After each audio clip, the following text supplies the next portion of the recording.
আসসালামু আলাইকুম বন্ধুরা, কেমন আছেন আপনারা? যারা আমরা ফেসবুকে কাজ করি, অনলাইনে কাজ করি, কেউ মেয়ে মানুষ, কেউ ছেলে মানুষ, সবাই আমরা অনলাইনে কাজ করি, ফেসবুকে কাজ করি। কেন জানেন? কয়টা টাকা ইনকাম করব, পরিবারকে সুখ শান্তি দিব, নিজে ভালোভাবে চলবো, এইটা হইল সর্বথেকে বড়। তাহলে তারপরেও আমরা কত জায়গায় যে ভিডিও করি, কত জায়গায়, কত সুন্দর জায়গা, কত ব্যাকগ্রাউন্ড পরিবর্তন করি, একটু চিন্তা করছেন? তারপরে আমাদের সবার ভিডিও যে ভাইরাস হয়, সবাই যে ইনকাম করতে পারে এমন কোনো কথা না। তারপরে আমরা মেয়ে ছেলে যারা আছি সবাই চেষ্টা করে যাচ্ছি যে এত সফল পাবো, একদিন না একদিন সফল হব, এই আশাই তো না।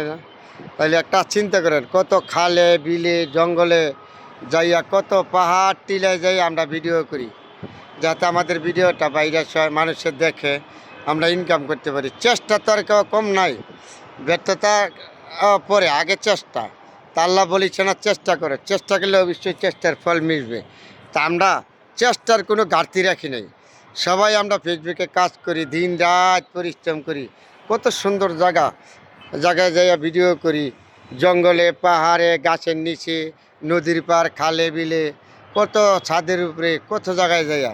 চিন্তা করেন, এই ফেসবুকে নেশায় পইরা কত মানুষ বউ পোলাপান শুদ্ধা বাদ্যা দিছে, সময় দিতে পারে না। কিন্তু বাদ দিছে না, মানে বউ পোলাপানকে সময় দিতে পারে না।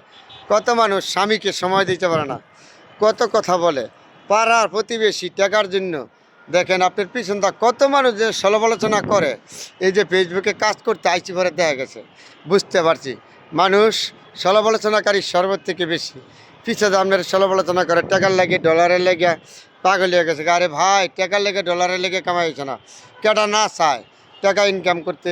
আমাদের এই দেশে চলতে গেলে টাকা হইলো সর্বত থেকে বড়। টাকা ছাড়া আপনার এই সমাজের কোনো মূল্যায়ন নাই। এই সমাজে আপনার মানুষ মূল্যায়ন করবে না, সমাজ করবে না, পরিবার করবে না। কিন্তু যে কোনোভাবে টাকা ইনকাম করতে হবে আপনার। আমি টাকা থাকতে, পুরুষের একমাত্র শক্তি হলো টাকা। টাকা ছাড়া আপনার কোনো মূল্যায়ন নাই। টাকা ইনকাম করতে হবে, কষ্ট করে যে কোনোভাবে টাকা ইনকাম করলে আপনি পরিবারের সর্বত্র শক্তিশালী পুরুষ। টাকা ইনকাম করতে পারবেন না, আপনারা কেউ জিজ্ঞাসা করবেন না। এটার নাম হলো আমার সোনার বাংলাদেশ বন্ধুরা।